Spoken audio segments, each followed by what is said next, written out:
The Secrets of TV is brought to you by the StarQuest Production Network and is made possible by our many generous patrons. If you'd like to support the podcast, please visit GiveStarQuest.com.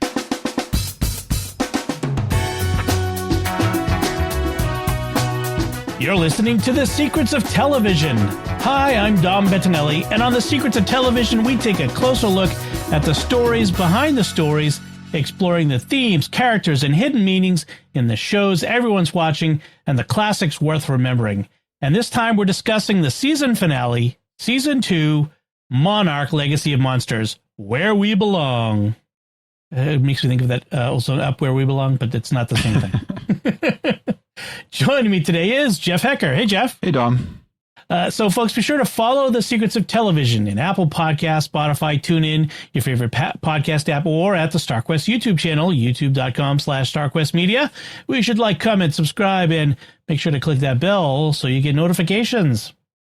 So, quick recap of this final episode. As we begin, we kind of where we left off, landing on Skull Island. Shaw is with Keiko, and they are trying to break through to Tim and May, who they got separated from, as the situation on Skull Island turns. Keiko is consumed by guilt after confirming Billy's research on the rifts and that he never stopped searching for her. He never stopped hoping. Isabel Simmons and her crew of tech industry cast-offs and misfits want Titan X to kill Kong and clear their path to Axis Mundi. The Monarch group wants Titan X returned to Axis Mundi, with Kong left to rule the island. Kentaro, still grieving his father, sides with Isabel, hoping to recover some version of Hiroshi, and betrays Kate, and thus she's taken prisoner. Kate engineers her own escape, using what she knows of the facility and some convenient plot devices, and Kong and Titan X collide in a fight that we've been waiting for all season that tears across Skull Island, or at least this part of it.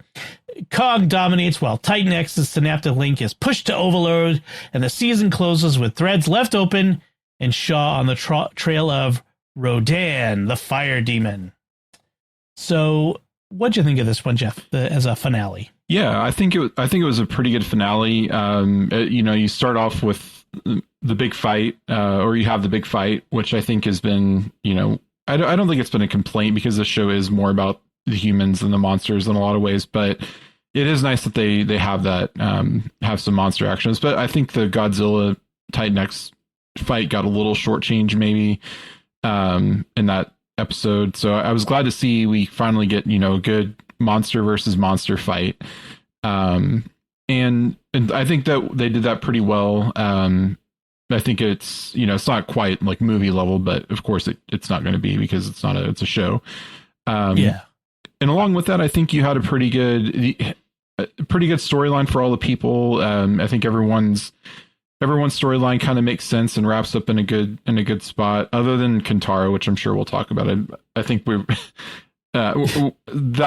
his whole thing is still, I'm still a little bit like, really? That doesn't seem like what someone would do. It seems like you're a little bit, leaning into this craziness more than you should, kind of a thing. But right. But yeah, I think overall it wrapped up the storyline very well. And as of this recording, still no season 3 announcement. But I'm sure it's coming, and they are also working on a spinoff, like a prequel spinoff of Young Shaw, that they announced some casting news. So there is more Monarch coming. But yeah, I hope they do get to continue this, because this is building toward where King of the Monsters ended up, which has Rodan in it. So I hope that we get to see more of that kind of. I like that the show fills in the gaps in between the movies, and I hope that we get to see more of those gaps get filled in the next season. That's the thing I was wondering. So I watched Kong Godzilla X Kong last night. That was the only one I hadn't watched yet of the monster movies, and I was thinking. So we get like 2017, so. Chronologically, just after this, because this is set in 2017, is the Rodan one. The names are so similar. King of Monsters, right? I guess, and then 2019 was Godzilla versus Kong, and then right? Or I think it's King of the Monsters was 2019. Okay. And then I think because that one came out just before COVID, and then the next one came out in the middle of it, which was Godzilla versus Kong, or whatever it was called. Right. And then Godzilla X Kong was 2024. Right. Right. But I'm not sure what year they're claiming that to be, whether that's 2024 or not. I don't know. I don't know that. But in any case, what I was thinking is like, are they even gonna, like, I'm kind of worried like that they're not planning to do more seasons. Like, they have to do something with Kentaro. I mean, that they kind of that's the door they've left open, is the Kentaro and Isabel thing. But it's also possible they're going to throw us the prequel series and that's it. Like, I just, that's my concern, is that they're going to let this part of the show go, the MonsterVerse, and not follow up, because they could say, well, then that just leads into the movies, and the movies have already established things. I don't want them to do that, but I'm worried about that. Yeah. So King of the Monsters, at least on Wikipedia, says it's 5 years after G-Day, I guess, and G-Day was 2015. So King of the Monsters takes place in 2020. So we're in the show timeline, we're 3 years behind that at the time, at this moment. So there's still time. And if they do another season, they could do another time jump where they jump to, just before King of the Monsters or something. Right, to another year or two, and then come back and give it, like, so that there's room to work in there before we are setting the whatever happens in those. Like, for example, Kong going back to Hollow Earth and that sort of thing. Right. That was a thing. The other aspect of the movie that kind of made me think about the series in relation to the movies, and we'll get in. I want to get into the actual episode in a second, but just the couple of things that really was this Hollow Earth versus Axis Mundi thing, and I'm trying to figure out like why they're doing it this way, and is it, I guess, because Axis Mundi lets them do the time manipulation, whereas Hollow Earth doesn't. Yeah, because that was definitely a point of confusion I had in season one, was what's the difference? Because at the time I hadn't watched the movies. I had watched the movies, but I hadn't like watched them more than once. And really gotten the Hollow Earth established. So I was kind of I was mixing them up. But I think, it's kind of weird because Hollow Earth is a completely other. I'm not gonna say another world, but I mean, it kind of is, but we don't know the extent of it. But it's at least another area within the Earth, whereas Axis Mundi is almost its own dimension, and we don't know, does that exist? Like, is that existing within Earth, or is it like something else? And what's the relation to? I feel like there's some relation to Hollow Earth there too, but and then there's even Hollower Earth, which is below it, where Kong finds the other great apes. Like, so okay. I'll bring us back to this episode.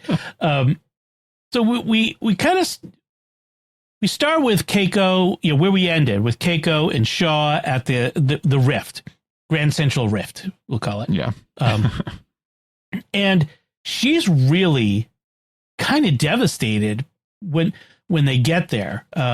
There's like, I guess she realizes that she'd given, like, that she kind of blamed him, that she thought he'd abandoned Hiroshi and abandoned her in a sense by not, like, it wasn't until this moment that I thought that she thought that. Like, I didn't realize that she had thought that he had abandoned Hiroshi. Like, I always figured, no, well, in a way he did, but he was doing it because he was trying to find her. I guess they didn't do a great, from my point of view, they didn't do a great job of making that clear before now.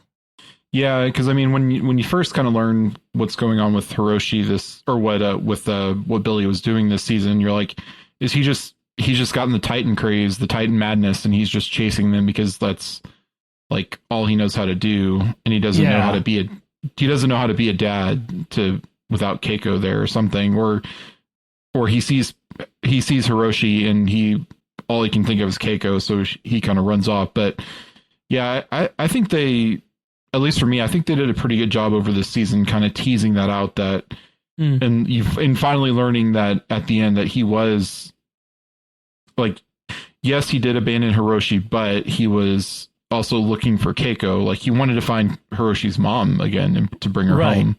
and he never gave up the hope that she was out there. So it's just tragic that that Hiroshi was kind of thrown to the side because of that.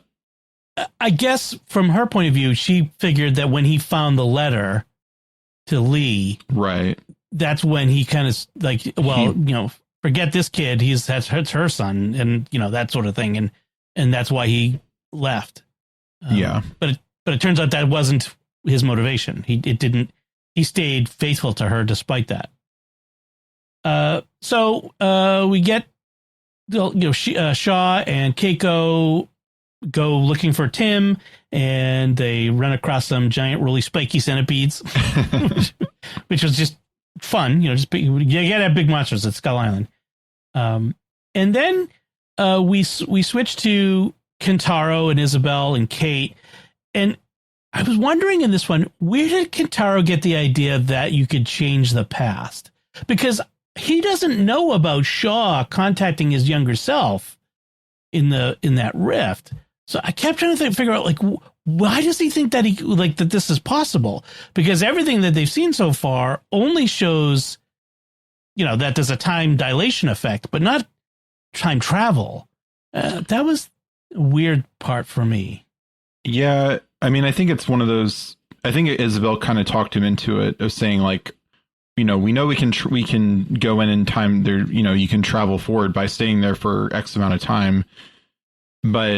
And then, and I guess it would have happened off screen that she would have really been talking about, like, well, if we can go forward, we can go backward. And so I think that was, they didn't I feel like that was something they could have done a little bit better, of like them at least a scene or two of those kind of conversations about that. But yeah, I mean, you're right. We haven't seen any going back in time. The only evidence of that you could potentially change the past is when Shaw contacted Shaw and convinced him not to go save Keiko now, because if he did, he doesn't know would she still be safe when she actually is saved. So that's the other conversation that they had. The way they could have fixed it is just a few lines of dialogue where Kentaro finds out what Shaw did, that he was able to contact his past self. That would have solved the whole problem, and said, oh, then that's time travel. We could potentially do that. I could contact my dad when he was in Axis Mundi, so we could bring him back. Yeah. And maybe they did, and they got left on the cutting room floor. I don't know, but it's solvable with a few lines of dialogue. Right. And I think also too, like, not having a scene like that, it just kind of still makes Kentaro seem like he's just not really seeming to act in character, really, of what. Right. He has always kind of been a little bit angry, and impulsive at times, but.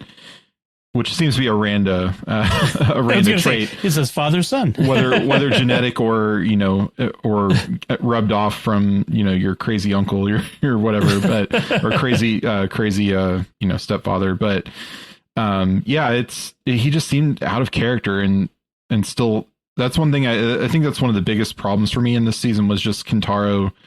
Like, I guess they left that open because in a season 3 you want to bring them back together potentially, but and that kind of sets up, like you said, the season 3 like mystery of, okay, we got to find Kentaro and Isabel before they go off and cause any issues with this. But it also seemed a little bit artificial and forced that he was acting like this, and it's going to involve Rodan, because they were looking for Rodan too.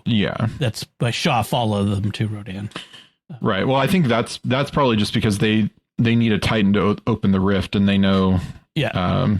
Well, there's one. There's one right there. Yeah. Yeah. You alluded to that conversation that Shaw and Keiko have about where she realizes, wait, how do you know? You were there. You saw, like, you were there when I was there, and. And you knew about it. Like, she tells her about the thing with Suzuki and talking to his past self. And she's like, how dare you? You made this decision for me. And he's like, and I liked his answer. This was a good answer, which is, it was the only way. I knew that if you stayed there, you would be fine, because you were. So I knew, like, I knew that if we changed anything, we could have a different result. And that was really good. Although he's in there changing what his younger self does. But well, it's the theory of time. It depends on your theory of time travel. Like, is it what always happens will always happen? So like he changed things because he was always supposed to change things. Like that's one theory, or the other is that you can constantly affect the past by taking new action. Which I think I'm, not that I believe in time travel, but I think I like the former, which is, it's the Marvel version of time travel too, or other things where what always was supposed to happen always happens. So right, as opposed to the Bill and Ted's Excellent Adventure theory of time travel. Bill, later on, we're gonna come back and leave a gun under this desk. Excellent. So, that's the other one. So she kind of gets over that pretty quick, I guess. I mean, they had to have this conversation at some point. It's the last episode. We got to have, and they have the conversation. She gets to be mad about it, and then they move on kind of from there. I mean, they don't spend a lot of time on that. There's not a lot of time for much. It's a jam-packed hour. So I love the fact they take Kate after, and they lock her in a supply closet with a conveniently large ventilation shaft. Like, it's in the wall, not in the ceiling. So it's leave it to the high school science teacher to figure out how to mix household items into an incendiary device. If you know any high school science teachers, they all know this stuff. There's a reason. There's a reason that was it the Walter White in Breaking Bad. That's the reason he became a drug lord. So at least she used her powers for good. So that was funny. I thought that was amusing. Another amusing part was Tim and May carjacking the PhD with $100,000 in debt. That was a good one. Taking his ride. I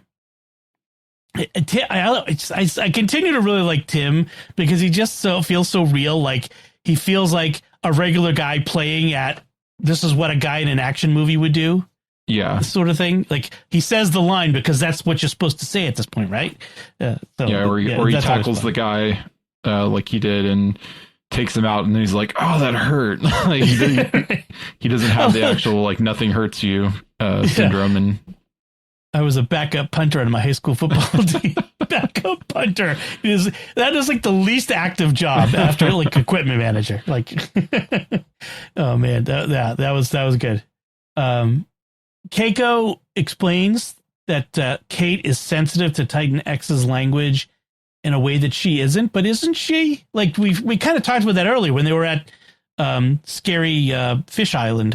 She seems to have it seems like Keiko has a little bit of it, but it's more pronounced in Keiko or in Kate. So and we don't. Again, we don't in this episode. There's no big revelation that you're descended from these people who lived in Hollow Earth or Axis Mundi or something. Like there's no big reveals there. Yeah. So that's another open thread and they may just drop it completely. It may just be because she is but right. I hope if they continue it that they do kind of that they play into that because that would be interesting of her having a Titan sense of some sort. Right. Yeah, because that's a big part of the movies was the little girl the actress who tragically died recently. Yeah. But the little girl being sensitive, like especially to Kong, like there was that connection and to Mothra and that sort of stuff. I do like that idea of connecting the Keiko and her lineage somehow and those women in that village. Connecting them all somehow to the Iwi. That would be an interesting idea. So I was like Kate, by the way, manages to escape from the facility out right into the path of Titan X. Like it turns around like, and I like the animation. They have like the lip quiver, like a dog snarling at you. And then she accidentally knocks the hatch shut. Yeah. That's something I would do. I would totally do that. But luckily the big monkey shows up just in time to save her from the Titan's wrath. And it's too bad Patrick isn't here because he was waiting for the big monster fight all season, and he doesn't get to talk about it. So we kind of switch back and forth to that control room, and Isabel has the sweaty, scared guy on the lever, and he's like pushing it little by little. And of course, you always knew somebody was going to push the lever all the way. It's just it's going to go to 11. They're gonna do it. So Kentaro's like, oh. I mean, what if you killed it? Like, what was the plan once you had Kong dead? What were you going to do with Titan X?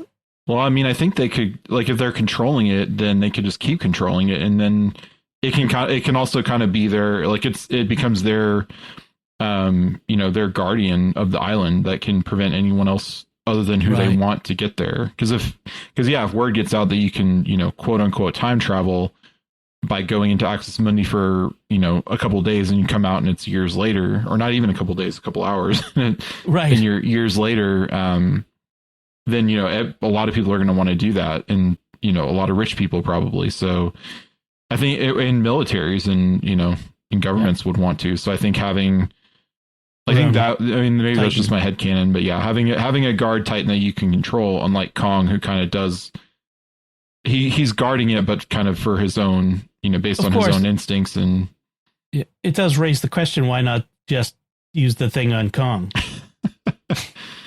He's there already, Well, and I don't know if it's partly because they've I don't know. I mean, I know it's for the plot, but I mean, I can headcanon that it's because their Kong is more akin to a human type of mind, that versus a monster type of mind or something like that, or that it's or that they don't want to experiment on an ape because it looks like you. So I have a feeling Isabel Simmons wouldn't be bothered by that. Yeah. Well, it was Apex and May doing the experimentation first, so I think right, and maybe it's not just transferable to anything. Right. Maybe it's really specific. So Keiko, meanwhile, is going to drive like a crazy person to rescue Kate, who just lays in the dirt waiting to be rescued. It is blind luck that Keiko did not get squished 7 times. Like, it's just, she's just like, I'm driving through the dirt, and the giant feet everywhere and tails and tentacles. It was under normal circumstances, Squish City. But there is a point where, as the thing is overloading and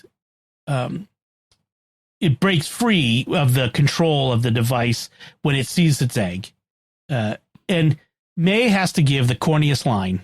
Her instincts were stronger than any computer code I could write.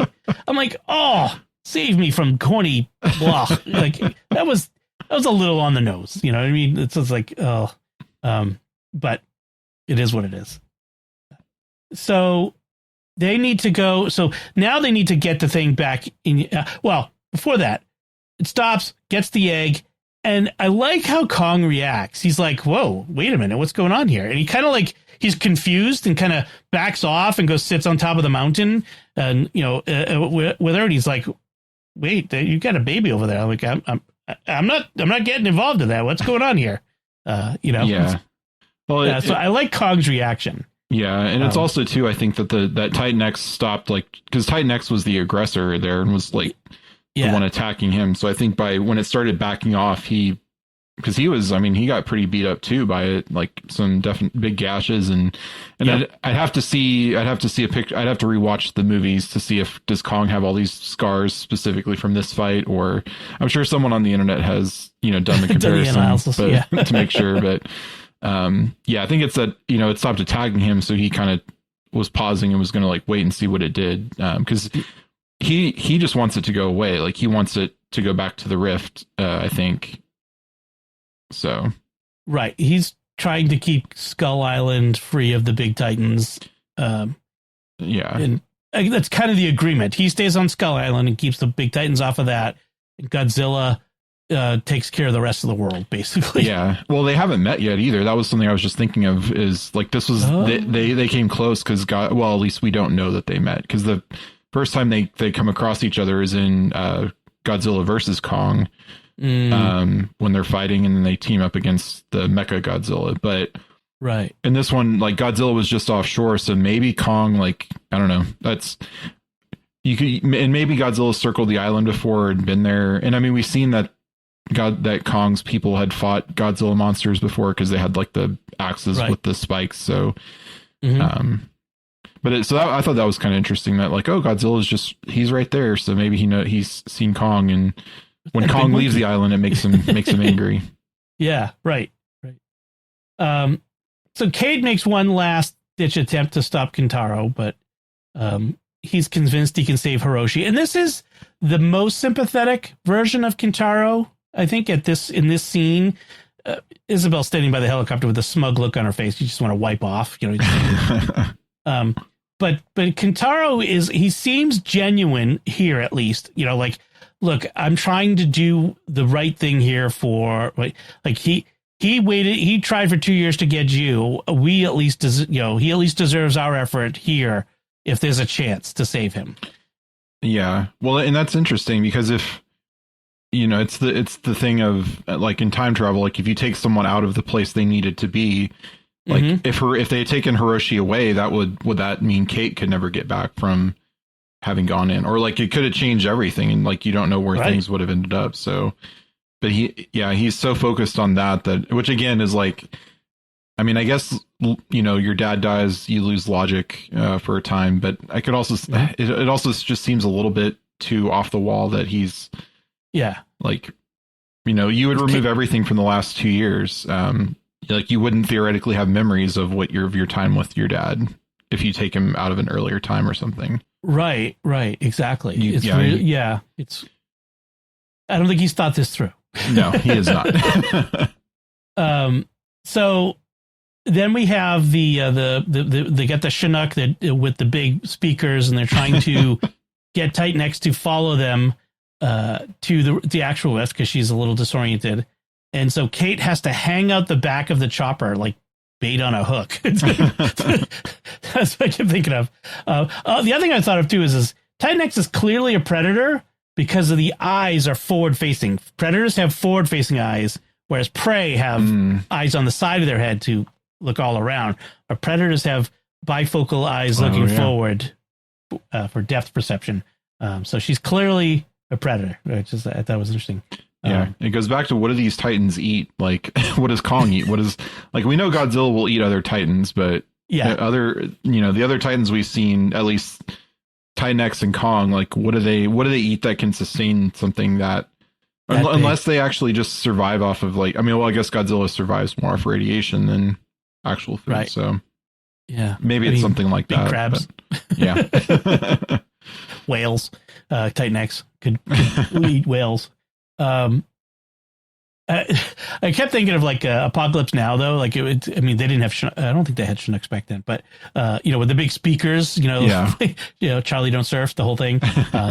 They blow the speakers, so she's gonna hang out there and come on, doggy, and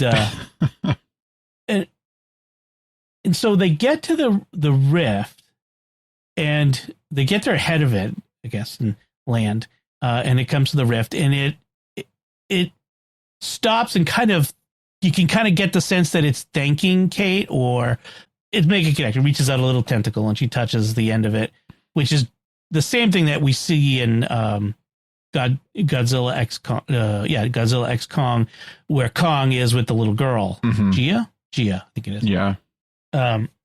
So similar connections, right? So I get, when I think about it, going back to classic, it's always Kong and like there's always this Beauty and the Beast thing, Fay Ray on the top of the Empire State Building while Kong holds her in his hand, that sort of thing. There's always that Beauty and the Beast idea, this connection of the beast with a young woman, and I guess that's what that connection they're still asserting in it, which I think is interesting. I'm not sure that. I wonder if that's intentional or not, but it kind of must be, I would think. In any case, the other thing that happens at the rift is that Lee sees himself inside the rift, which is made me think, because I'm always thinking that sort of thing. when was that? Like from the young Lee's perspective, was this had to have been like in between the moment when he talked to himself and when he got out, which was a very short period of time. So yeah, I'm not sure when that was supposed to be. But. Yeah. And it's also, it goes back to like when, because the young Shaw in the rifts or in Axis Mundi would have saw Keiko out of the rift here. Yeah. And so it's like, and then older Shaw has to translate what he's saying because he's saying what he said because he'd said it, 40 years ago. Now he remembers having said it. Yeah, exactly. So it's a little bit of the wibbly wobbly ness of it all. So don't think too hard about it because it doesn't. I mean, not all add up, but yeah. I mean, the question is like, does it work emotionally or is it just a gimmick? Is it just to give us like a sort of passing the torch, or even more cynical? Wyatt Russell has to get his paycheck by showing up in an episode. Yeah. I mean, I thought it was a nice scene. It doesn't logically make a lot of sense in terms of like the science of it, which, maybe Pat could have explained quantum mechanics to us. I don't know, but I like the scene. I thought it was nice because Keiko gets that moment with the Shaw that she knew. Yeah. Even if she can't hear him, she at least can see him. And, right. So I liked it. I think it's good. It's dramatic from a dramatic standpoint, apart from the science and all that other stuff. Yeah. I think that it's a dramatic closure point. And I think that's right. I think that works. I think it works for me. And I feel like the Shaw Keiko arc, it's like, I don't think we're going to see young Shaw in future seasons. I think. Well, he's going to be in the prequel that they're filming. Right. He'll be in a prequel series. Yeah. But I don't think we're going to see him in a future like of this series. Yeah, I wouldn't. Yeah, I don't know. It just depends if they decide to do more flashbacks with, because that's been a nice part of the show is having those. But yeah, if they kind of completely stop those, I could see them just doing flashbacks of missions of Keiko and Billy though, or Billy like going off on missions, looking that like, decade. Yeah. So I don't know. It's, and like we could see his adventures leading up to where he meets his end on Skull Island. Right. From the movie Skull Island. So. Right. So we've got Rodan coming in. Well, before we get to Rodan, I want the wall of fallen heroes that we have here. Before that's 6 weeks later, and Director Barra suddenly seems like a reasonable person as opposed to the way he was before. Well, he's kind of been evolving though over the last half of the back half of the season. He agreed to let Tim back what Tim was doing and just said like it's both of us if you mess up here. So right. So I think he's had that care because he started out as very much the bureaucrat of, well, I've got to do it because, we got to, we have to deal with investors and we got to deal with, what we're told and the government and politicians and yeah. But he's kind of remembered what he's about. And he makes a good point about like Keiko, like maybe it might be best if we don't tell everyone that you suddenly come back from the dead. There's a thought, yeah. Yeah. Well, and then also because that would open up people wanting to go to Axis Mundi too, or like knowing what it can do. So that can of worms. They'll just say she's her great granddaughter or something. She's Kate's cousin. Yeah. So we get so Monarch 2 is going to start in the basement, and I guess that's kind of where we're gonna our possibility for a new season would be Tim and May and Kate and Keiko and maybe Shaw. Who knows? He seems to still be out there in play, so probably. Although so I think it's not they're not all of Monarch because Monarch still has other assets. It's just they're like the Kentaro task force basically. Yes. Because I was a little bit confused by that at first because you have this big building and wall of heroes and everything, and then you're like, and this is Monarch 2.0 here in the basement. But then when I thought about it, I said, okay, they may have they were saying that for dramatic effect. It's not actually, this is all that's left of Monarch, because they still have the ship, because we'll see that in King of the Monsters. Yeah. And then there's all kinds of bases and stuff in the other movies and stuff. Yeah, because then the other thing that could be that they can need to lead up to in King of the Monsters is Kong is they have a presence again on Skull Island, and they have the girl communicating with him. So that's all would have happened in the intervening 2 or 3 years. I think we said don't they put him in a habitat, right? They contain him. Yeah, or they do something with Skull Island. They like put a giant dome over it or something. Yeah. And then he breaks it. Yeah. And Mothra shows up. I remember that scene. I'd be curious how they're going to how they would deal with that, especially now that actress has died. Whether they'd recast it or just avoid it altogether. But yeah, it is interesting. I do feel like, I haven't heard about any, like, again, they haven't announced another season, so who knows whether Kurt Russell would be back or not, but it would be interesting. I think he adds a lot. I think he has a certain gravitas, a certain maturity that he brings to the role. Kurt Russell always brings a little something extra to it, to all of his roles. So Shaw goes off to Asia to run into his friend. What? I don't know what the name. It's in the captioning. It's AWUT. It's a what? Okay. I'm like, a what says what? I don't mean to make fun of cultures, and the name struck me as funny. Anyway, Kentaro and Isabel had come to him looking for Rodan. We don't get told what they came looking for, but we eventually see. And there's an interesting line there, like because Shaw's like, what were they looking for? And he's, hey, it's my business. And he says, yeah, well, I have a habit of getting into people's businesses. So he's like, okay, I'll tell you. Because no man should play God. And then Shaw says it hasn't stopped a lot of them from trying, though. So I find that an interesting sort of thesis statement for this show, which is, you have to respect creation. You have to respect the power of that which is bigger than us. We are not, humans, we have this hubris that we control everything. In the 19th century, we thought we were the masters of the world and could do whatever we want. And in some ways, in the 21st century, we think, we kind of still have that attitude about how we'll save the world. In reality, God is in control, and his nature is more powerful than us. So there's a kind of an interesting thesis statement in this where, there's the two attitudes that we run into in people in the MonsterVerse movies, is the people who respect the Titans and the people who want to control the Titans. Those people usually don't end up well. Yeah.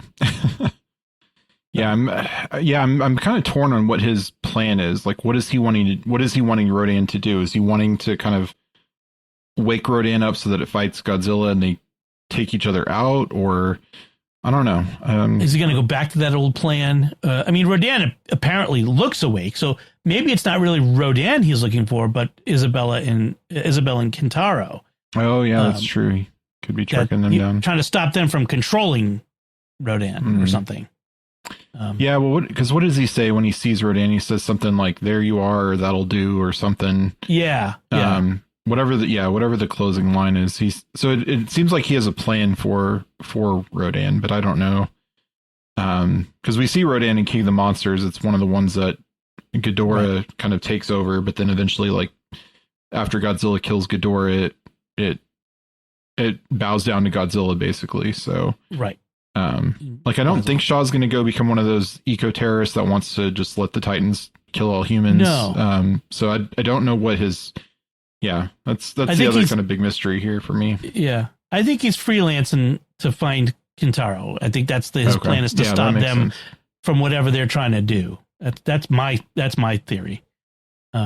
So do you feel like they're just trotting out all the classic Toho monsters? Like it's time to, open the closet and here's Mothra. What's the spinny turtle one? Oh, what's his name? Oh yeah. I see. I'm not as deep on them. I wish Thomas Salerno was here because he could tell you all of them.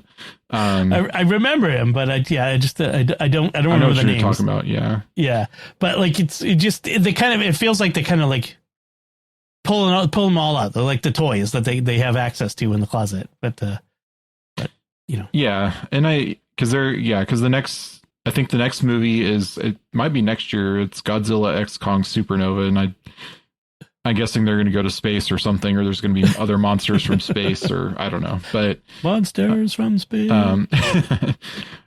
So yeah, I think they have, because we saw a lot of the other monsters in King of the Monsters. I forget what other ones we saw, but yeah, like I really need to go rewatch that movie now that this show is over, or the season's over.